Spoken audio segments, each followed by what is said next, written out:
संजय कृष्णा जी, अभी तक की अगर वोटिंग परसेंटेज की बात करें, देखिए इससे पहले भी हम जिक्र कर रहे थे, लेकिन आपने ये कहा था कि वोटिंग परसेंटेज से ये असर नहीं पड़ता कि किससे क्या वोट जा रहा, नहीं, लेकिन बीजेपी से लगातार बढ़ाने की कोशिश की जा रही है और वोटिंग परसेंटेज इसलिए भी ज्यादा इंपॉर्टेंट हो जाता है क्योंकि इस बार 400 पार का नारा बीजेपी की तरफ से दिया गया, एनडीए की तरफ से दिया गया और इस लक्ष्य को हासिल करने के लिए तमाम दिग्गज चुनावी मैदान में हैं।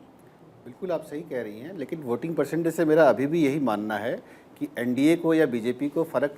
या किसी भी पार्टी को फर्क नहीं पड़ेगा, क्योंकि वोटिंग कम होने का मतलब ये नहीं है कि बीजेपी के लोग ही कम वोट कर रहे हैं और अपोजिशन पार्टी के लोग वोट कर रहे हैं। ये एक ओवरऑल गिरावट है जिसके बहुत सारे कारण हैं, जिस पर हम पहले भी चर्चा कर चुके हैं। उसकी वजह से ये वोटिंग के परसेंटेज में गिरावट है, जो कि हो सकता है सातों फेज खत्म होते होते तक हमारे को इसमें अपने आप ही एक बढ़त दिखने को मिल जाएगी आपको। ये जरूरी नहीं है कि इसकी वजह से अभी जो सेकंड फेज में हमारा जो वोटिंग परसेंटेज या फर्स्ट फेज में जो वोटिंग परसेंटेज कम हुआ है, ये आगे भी ये सिलसिला जारी रहेगा। और आपको फर्क देखने को मिलेगा कि जो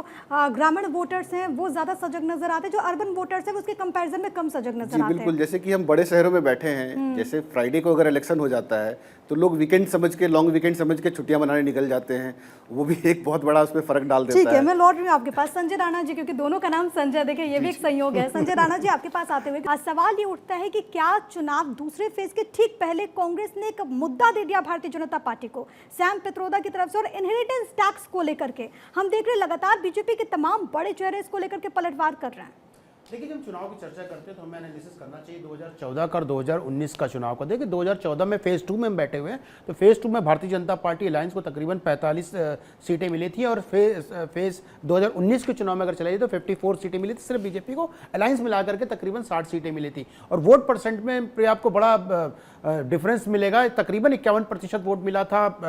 एनडीए अलायंस को और 41% मिला था इंडिया अलायंस को। तो वोट परसेंटेज में भी फर्क रहा है। और जब आते हैं मुख्य प्रश्न, देखिए कहीं ना कहीं भारतीय जनता पार्टी को बैठे बैठाए मुद्दा दे दिया, जो हम भारतीय हैं, हमारे भारतीय आज भी कई सेंटीमेंट्स पे जीते हैं और हमारे सेंटीमेंट्स बहुत इंपॉर्टेंट होते हैं। हमारा जो, चाहे वो हमारे पिताजी की पूर्वजों की बात हो जाए, चाहे हमारे परिवार की बात हो जाए, चाहे हमारे समाज की बात हो जाए, चाहे हमारे देश पे आए, तो हमारा सेंटीमेंट बहुत इंपॉर्टेंट है। और इस तरह की जब हम चर्चा करते हैं, जो सैम पित्रोदा जी ने 2 दिन पहले यूएस की चर्चा की थी कि यूएस में ऐसा लॉ है, उस लॉ को इंप्लीमेंट करना, तो यहाँ पे तो आपको जानते हैं कि अगर पिताजी की कोई छोटी छोटी घड़ी भी अगर किसी की रह जाती, उनके पिता दुनिया में नहीं रहते, उसको उससे सम्मान कितना करते हैं। समझ नहीं पाया, क्या अभी तक भाप नहीं पाया। लालू प्रसाद यादव परिवार को लेकर के हमला बोलते हैं, प्रधानमंत्री ने उसको भी हथियार बना लिया कि पूरा देश मेरा परिवार है। देखिए, भाप सब लोग जानते हैं, लेकिन हमें लगता है कहीं ना कहीं स्ट्रेटजी ऑफ प्लानिंग में इनकी बहुत कमी रह जाती है प्रिया, जो इनको चेंज करने की जरूरत है। जिस तरह के स्टेटमेंट राहुल गांधी साहब देते हैं, जिस तरह से पूरा को पूरा मैनिफेस्टो आप पढ़िए। देखिए, मैं बार बार बोलता हूँ, राजनीतिक पार्टियां मैनिफेस्टो बनाती हैं, उनको बनाने का हक होता है,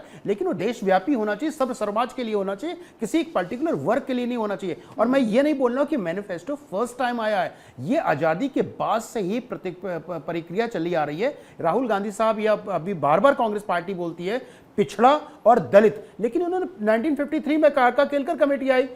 बनी थी और 55 में रिपोर्ट आया था, उसको लागू नेहरू साहब ने नहीं किया ना। आपको याद होगा 1980 में मंडल कमीशन आया था, इंदिरा गांधी जी, राजीव गांधी जी ने नहीं किया। और सबसे बड़ी बात है, 6 सितंबर 1990 को राजीव गांधी जी ने क्या बोला था कि हम इसमें बिलीव नहीं करते हैं, और 7 दिसंबर को मंडल कमीशन वीपी सिंह ने 1990 में वीपी सिंह ने लागू कर दिया था। तो ये कभी भी कांग्रेस पार्टी हितैषी नहीं है दलितों को। जगजीवन राम के साथ क्या किया, बाकी दलित नेताओं के साथ उन्होंने क्या किया, सबको जग जाहिर है, हमें कोई बताने की जरूरत नहीं है। लेकिन आपको लगता है, और देखिए ये तो इतिहास की बात हो गई, लेकिन कांग्रेस कहीं ना कहीं एक मुद्दा देती है और बीजेपी जो है उसे बुनाती है।